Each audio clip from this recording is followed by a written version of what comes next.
नमस्कार, मी प्रोफेसर प्रफुल्ल चोर गोष्ट पैसा पाण्याची या आपल्या यूट्यूब चॅनलमध्ये आपल्या सर्वांचे स्वागत करतो। आज आपल्यातील बऱ्याच जणांना बचतीचे महत्त्व हे समजले आहे आणि बचतीसाठी आपण योग्य पर्यायाच्या शोधात आहेत। तर आपल्यातील बरेच जण हे आपल्या बचतीसाठी म्युच्युअल फंडांना प्राधान्य हे देत आहेत। पण भारताचा जर विचार केला तर भारतामध्ये 1,500 पेक्षा जास्त म्युच्युअल फंडाच्या योजना आज चालवल्या जातात आणि त्या योजनांचे बरेच प्रकार हे पडले जातात। यामधील आपल्याला 2 किंवा 3च योजना आपल्या गुंतवणुकीसाठी लागतात। मग जर आपण या योजनातून 2 किंवा 3 योजना निवडायच्या म्हटलं तर आपला फार मोठा गोंधळ हा उडत असतो। तर आज मी तुम्हाला कुठलाही म्युच्युअल फंड हा सजेस्ट करणार नाही, पण स्वतःहून अगदी चांगला म्युच्युअल फंड 5 मिनिटांमध्ये आपण कसा निवडू शकतो हे मी आज तुम्हाला शिकवणार आहे। अशी माहिती तुम्हाला यूट्यूबवर कुठेही मिळणार नाही, पण आपल्या महाराष्ट्रातील प्रत्येक व्यक्ती हा श्रीमंत म्हणजे मोठा झाला आहे हीच माझी तळमळ आहे आणि त्यासाठी आज ही माहिती मी तुम्हाला सांगणार आहे। हा व्हिडिओ जर तुम्हाला आवडला तर त्याला तुम्ही लाईक करा आणि आपल्या गोष्ट पैसा पाण्याची या चॅनलवर जर तुम्ही प्रथम आला असाल तर चॅनलला सबस्क्राईब जरूर करा। चला तर मग आज आपल्या व्हिडिओला सुरुवात करूया। आता आपण एक फिल्टर लावून म्युच्युअल फंड निवडायचा कसा हे पाहणार आहोत। तर म्युच्युअल फंडाचे मुख्य 3 प्रकार पडतात: large cap fund, mid cap fund आणि स्मॉल कॅप फंड। तर लार्ज कॅप फंडामध्ये जोखीम ही कमी असून त्यापासून मिळणारा परतावा ही कमी असतो। स्मॉल कॅप फंडामध्ये जोखीम जास्त असते आणि त्यापासून मिळणारा परतावा ही जास्त असतो आणि मिड कॅप फंडामध्ये जोखीम ही मध्यम असते आणि त्यापासून मिळणारा परतावा हा लार्ज कॅपपेक्षा थोडा जास्त असतो आणि स्मॉल कॅपपेक्षा थोडा कमी असतो। तर आपल्या रिस्क घेण्याच्या हिशोबाने आपण यामधील एक प्रकार हा सिलेक्ट करायचा आहे। आता आपल्या म्युच्युअल फंडाच्या योजनाचा आकडा हा 70 ते 75 वर येणार आहे, कारण यातील प्रत्येक प्रकारामध्ये 70 ते 75 म्युच्युअल फंडच्या स्कीम ह्या चालवल्या जातात। 2 किंवा 3 म्युच्युअल फंड हे आपण वेगवेगळे निकष लावून निवडणार आहोत। त्यातील पहिला निकष हा तो म्युच्युअल फंड 5 वर्षापेक्षा जुना पाहिजे। या म्युच्युअल फंडाचा एक्सपेन्स रेशो म्हणजे म्युच्युअल फंडावर आपल्याला 0.5 ते 1% कमिशन हे द्यावे लागते, ते कमीत कमी पाहिजे। तिसरा निकष म्हणजे त्या म्युच्युअल फंडाचा AUM असेट अंडर मॅनेजमेंट म्हणजे त्या म्युच्युअल फंडाची एकूण मालमत्ता म्हणजे त्यांनी एकूण गुंतवणूक केलेले पैसे हे जास्तीत जास्त पाहिजे। चौथा निकष म्हणजे त्या म्युच्युअल फंडाचा CAGR compound annual growth returns म्हणजे तो म्युच्युअल फंड जर 1 वर्षापेक्षा जास्त कालावधीचा असेल तर त्या गुंतवणुकीवरील सरासरी वार्षिक वाढीचा दर म्हणजे परतावा हा जास्तीत जास्त पाहिजे। आणि 5वा निकष म्हणजे त्या म्युच्युअल फंडाचा शार्प रेशोन आपल्याला समजते की त्या म्युच्युअल फंडाने किती कमी जोखीम घेऊन आपल्याला जास्त रिटर्न्स हे दिलेला आहे, तर तो शार्प रेशो हा जास्त पाहिजे।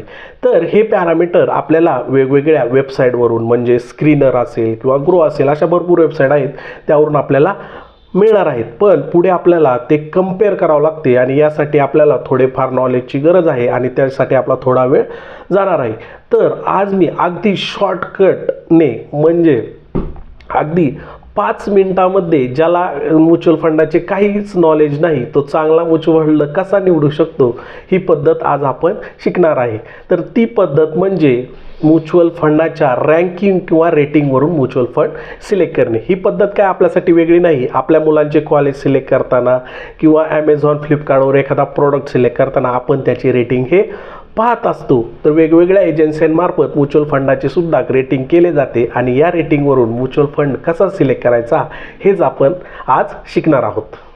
आता आपण पाहणार आहोत की म्युच्युअल फंड रँकिंगवरून चांगले म्युच्युअल फंड कसे निवडायचे। त्यासाठी आपण क्रिशल म्युच्युअल फंड रँकिंगचा वापर करणार आहोत। ही एक आखाडीची म्युच्युअल फंड रँकिंग असून प्रथम आपण क्रिशल म्हणजे काय ते पाहू आणि त्यानंतर त्याचा डेमो पाहू।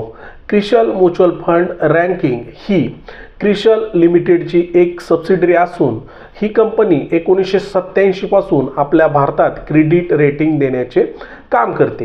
ही एक शेअर बाजारातील लिस्टेड कंपनी आहे। आपले आघाडीचे गुंतवणूकदार राकेश झुनझुनवाला यांच्याकडे या कंपनीचे शेअर आहेत। ही कंपनी गुंतवणुकीच्या सर्व प्रकारामध्ये रँकिंग करते आणि ही त्या क्षेत्रातील एक लीडर कंपनी आहे। ही कंपनी बऱ्याच बँका, NBFC, financial institutes, mutual funds, त्याप्रमाणे गव्हर्नमेंट यांना सर्व्हिसेस देत असते। ही कंपनी अनेक प्रकारचा रिसर्च करून गुंतवणुकीच्या चांगल्या पद्धतीचा शोध घेते आणि त्याची सर्व्हिस देण्याचे क्रिशल म्युच्युअल फंड रँकिंगसाठी जी काही कार्यपद्धती वापरली आहे ती जगातील सर्वोत्तम कार्यपद्धती आहे। याची सुरुवात 2000 सालापासून झाली आणि तेव्हापासून गुंतवणूकदार आणि मालमत्ता व्यवस्थापन कंपन्या यामध्ये या रँकिंगला सर्वात जास्त मान्यता आहे आणि त्यांचा यावर सर्वात जास्त विश्वास आहे। म्युच्युअल फंडांचे जे काही प्रकार आहेत, लिक्विड फंड, डेब्ट फंड आणि हायब्रिड फंड या सर्व श्रेणींमध्ये ही रँकिंग केली जाते। जे काही बाजारात इतर रँकिंग मॉडेल आहेत त्यामध्ये फक्त मालमत्ता मूल्य आणि त्याचा परतावा या गोष्टींचाच विचार केलेला असतो। क्रिशल म्युच्युअल फंड रँकिंगमध्ये या रँकिंग बरोबरच रिस्क ॲडजस्टमेंट, रिटर्न, लिक्विडिटी, मालमत्तेचे मूल्य या सर्व गोष्टींचा विचार केल्यामुळे ही रँकिंग ही सर्वोत्तम समजली जाते। या रँकिंगमध्ये म्युच्युअल फंड हे 1 ते 5 श्रेणीमध्ये रँक केले जातात आणि क्रिशल म्युच्युअल फंड रँक 1 ही सर्वोत्तम समजली जाते। त्यानंतर रँक 2, रँक 3, रँक 4 आणि रँक 5 अशी रँकिंग केलेली असते। आता आपण याचा डेमो पाहणार आहोत। त्यासाठी आपण क्रोममध्ये crucial mutual fund ranking type केलेले आहे आणि यामध्ये जो पहिला टॅब आला आहे त्यावर आपण क्लिक करणार आहोत। आता आपण क्रिशल म्युच्युअल फंड रँकिंगवर आलेलो आहे। ही तुम्हाला जी माहिती दिसत आहे ही मी तुम्हाला मराठीत सांगितलेली आहे। यामध्ये आपल्याला पहिले फिल्टर मिळते इक्विटी फंड, डेब्ट फंड आणि हायब्रिड फंड। यामध्ये आपण इक्विटी सिलेक्ट करणार आहोत। त्यानंतर म्युच्युअल फंडाचे आणखी 2 प्रकार आहेत, रेग्युलर प्लॅन आणि डायरेक्ट प्लॅन। यामध्ये आपण डायरेक्ट प्लॅन घ्यायचा आहे आणि तुम्ही डायरेक्टच घ्यायचा आहे। त्यानंतर म्युच्युअल फंडाच्या ज्या काही वेगळ्या वेगळ्या कॅटेगरी आहेत ते आपल्याला खाली दिसत आहेत। तर त्यामध्ये flexi cap fund, focus fund, index fund, large cap fund, large and mid cap fund, mid cap, multi cap, small cap fund हे सर्व प्रकार दिसत आहेत। पण प्रमुख म्युच्युअल फंडाचे 3च प्रकार आहेत, large cap fund, small cap fund आणि मिड कॅप फंड। यामध्ये आपण आता प्रथम लार्ज कॅप फंड सिलेक्ट करणार आहोत। त्यानंतर हे सिलेक्ट फंड हाऊस ऑल ठेवणार आहोत। त्यानंतर सिलेक्ट फंड स्कीम पण ऑल ठेवणार आहोत। तर ही खाली जी रँकिंग दिसत आहे ही आपल्याला लार्ज कॅप फंडाची रँकिंग दिसत आहे। Nippon India large cap fund हा रँक 1ला आहे। ICICI Prudential blue chip fund हा पण रँक 1ला आहे। म्हणजे रँक 1ला टोटल 3 फंड आहेत। त्याचप्रमाणे इथं आपल्याला त्याची डेट पण दिसत आहे की डिसेंबर 31 पर्यंत केलेली ही रँकिंग आहे। ह्या रँकिंगवरून जे पहिले रँकला एक फंड आहेत ते आपण आपल्या गुंतवणुकीसाठी आपला अभ्यास करून सिलेक्ट करू शकतो। आपल्याला जर स्मॉल कॅप फंडाचं रँकिंग पाहिजे असेल तर इथं आपल्याला लार्ज कॅपच्या ऐवजी फक्त काय करायचं आहे, इथं सिलेक्ट स्मॉल कॅप फंड आणि त्यानंतर आपल्याला ही जी रँकिंग दिसत आहे ही स्मॉल कॅप फंडाची Nippon India small cap fund rank 1ला आहे। फ्रँकिंग इंडिया स्मॉल कंपनीज फंड हा रँकिंग 1ला आहे।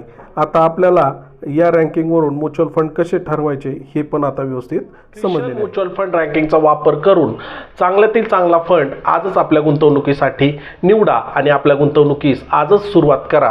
व्हिडिओ आवडल्यास लाईक करा, तो आपल्या मित्रपरिवारामध्ये शेअर करा आणि गोष्ट पैसा पाण्याचे या चॅनलवर तुम्ही प्रथम आला असेल तर चॅनलला सबस्क्राईब करूनच जा। धन्यवाद।